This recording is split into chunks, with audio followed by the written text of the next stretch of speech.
So welcome back to part 2. So what's in our water that we're all drinking today? It's full of heavy metals from farming and from chemical plants and byproducts. It's full of oil spills.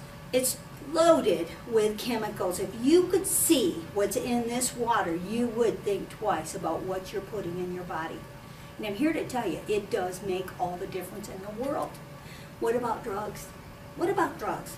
The psychotropic drug industry alone is over an $800 billion industry.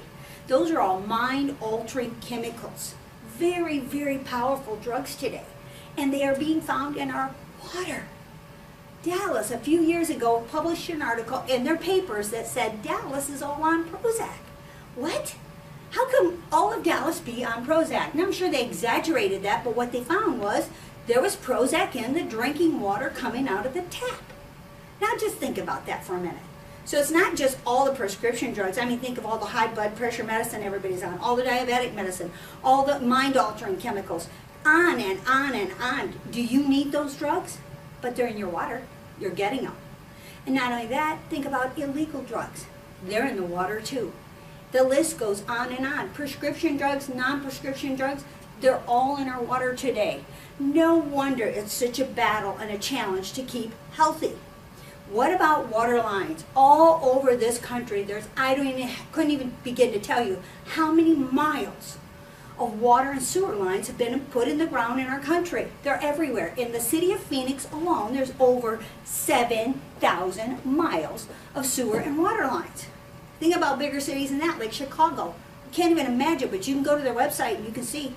It'll tell you how many miles there is. But here's what's going on with those water and sewer lines.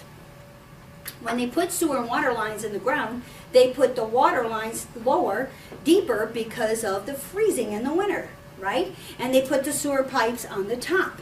So now that these systems are old, they're crumbling, they're falling apart, they're breaking. And what's happening is the sewer pipes are breaking and the water pipes are breaking, and the sewage is actually leaching down into the soil and getting right into our water pipes.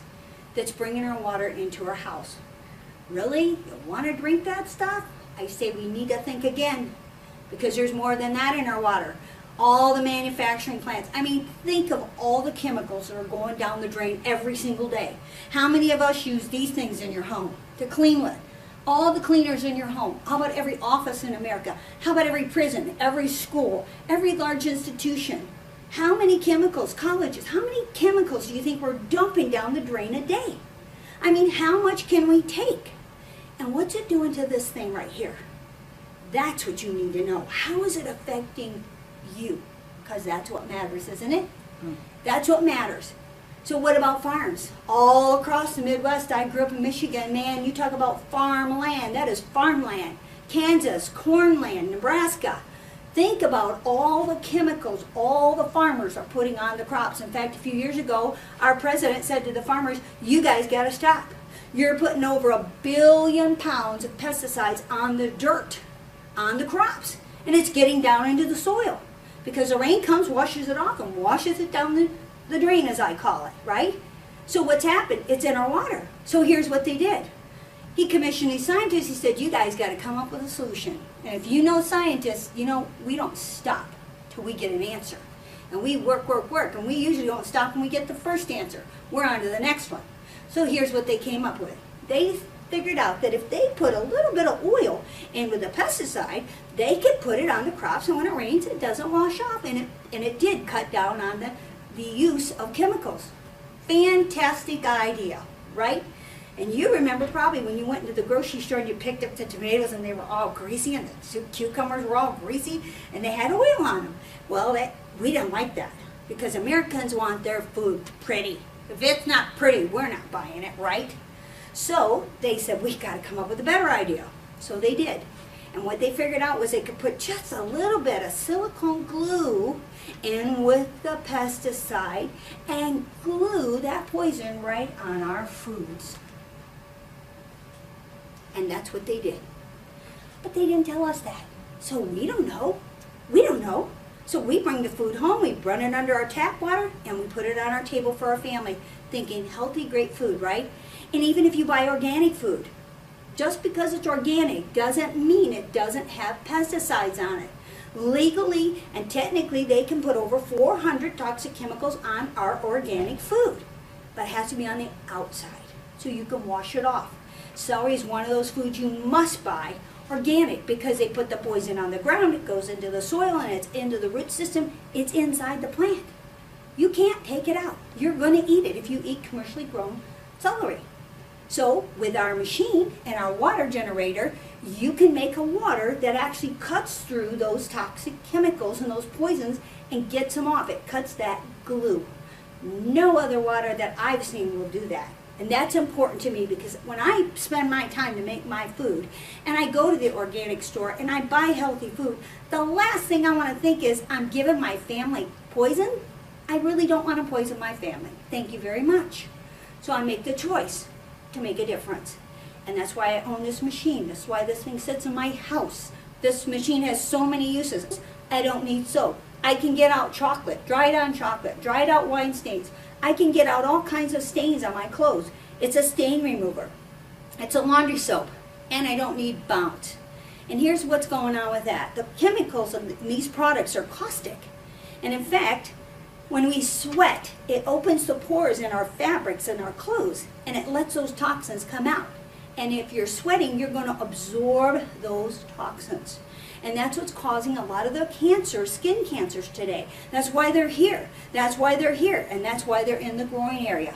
Because those are the areas where we sweat. Men wear ties. It gets hot around their neck. So this is going to affect these areas. So stop using those caustic chemicals in your laundry. You have a choice. You make it every day. So people think, well, what about city water? Is city water good? Well, city water has lye in it because they have to. It's mandated by law that they put lye in it because it raises the pH to what they consider a neutral level. But is lye healthy for our body? I challenge you, go look lye up on Mr. Google because he knows everything. Just ask him, what is lye? And ask him also, what was the original use for lye in our country? You'll also find out that it has chlorine. All city waters, just about, now some cities are using other chemicals, but chlorine is a very common one in most city waters. Why? Because they have to. There's so many viruses and bacteria in water, they have to use chlorine to control it so that it doesn't hurt us or harm us more, right? And what about fluoride? Big controversy over fluoride. Oh my goodness. Well, fluoride is an anti-rusting agent. Remember all those pipes I told you about that were crumbling in the ground? Well, that fluoride slows that process down. That was the original reason that fluoride was added to the water. But we were told it was good for our teeth. Do you really think it's good for our body? I challenge you to look that one up too. There is a lot of debate on it, but we have a library on our website that has several powerful, compelling articles that will help you understand just what this is and just what it's doing to you and your family. You need to know, and that's why we do these classes, to help educate you so that you can make an informed decision. I mean, you know, I want to pick my poison, don't you? Stay tuned and join us for part 3.